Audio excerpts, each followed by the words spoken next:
علیکم ورحمۃ اللہ وبرکاتہ۔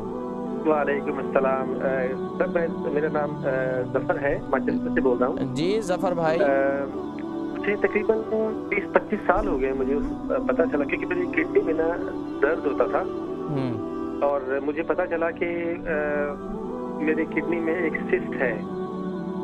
اچھا، تو انہوں نے کہا کہ یہ تو کبھی نارملی ہوتی ہے، لوگوں کو اکثر ہوتی ہے، کوئی مسئلہ نہیں ہے۔ تو لیکن مجھے درد رہتا تھا ہلکا ہلکا کبھی کبھی نا لیفٹ سائڈ پہ کڈنی میں۔ اس کے ساتھ مجھے کچھ دیر بعد یہ پتا چلا کہ مجھے، کیونکہ جوڑوں میں نا میرے درد شروع ہوا، ایک گھٹنے میں شروع ہوا پہلے، بائیں ٹانگ میں۔ اچھا، تو جب وہ سارا اس کا پتہ کروایا ڈاکٹر سے، تو انہوں نے کہا کہ جی آپ کو تو یورک ایسڈ بھی آپ کا ہائی ہے، تو اس کی وجہ سے آپ کو یورک ایسڈ کی وجہ سے یہ جوڑوں میں درد رہتا ہے۔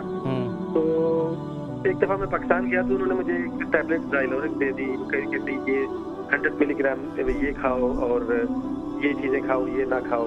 تو دوائیوں کو میں یہ ایلوپیتھک کی دوائی ان کو میں اوائڈ کرتا ہوں، شروع سے ہی میں نہیں کھاتا، ٹرائی میں کرتا ہوں کہ۔ آپ کی عمر کتنی ہے؟ آپ کی عمر کتنی ہے ظفر بھائی؟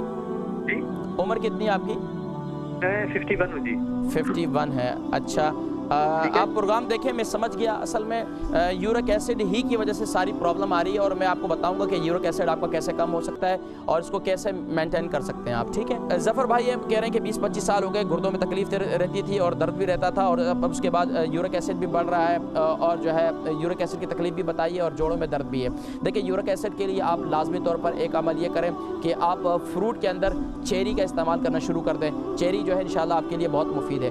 دوسرا کام یہ کریں، لال میٹ آپ چھوڑ دیں، لال میٹ کا استعمال چھوڑ دیں، اور کیونکہ پروٹین والی زیادہ چیزیں استعمال کرنے سے، زیادہ طاقت والی چیزیں استعمال کرنے سے بھی پرہیز کریں، اور کوشش یہ کریں کہ یورک ایسڈ کو کم کرنے کے لیے روزانہ رات کو میتھی دانے کو گیلا کریں 2 کھانے کے چمچے، اور اس کو گرم پانی میں، اور صبح اٹھ کر میتھی دانہ کھا لیں، اور اس کے ساتھ ساتھ جوڑوں میں بھی درد ہے تو ساتھ میں 2 انجیر بھی گیلا کر دیں۔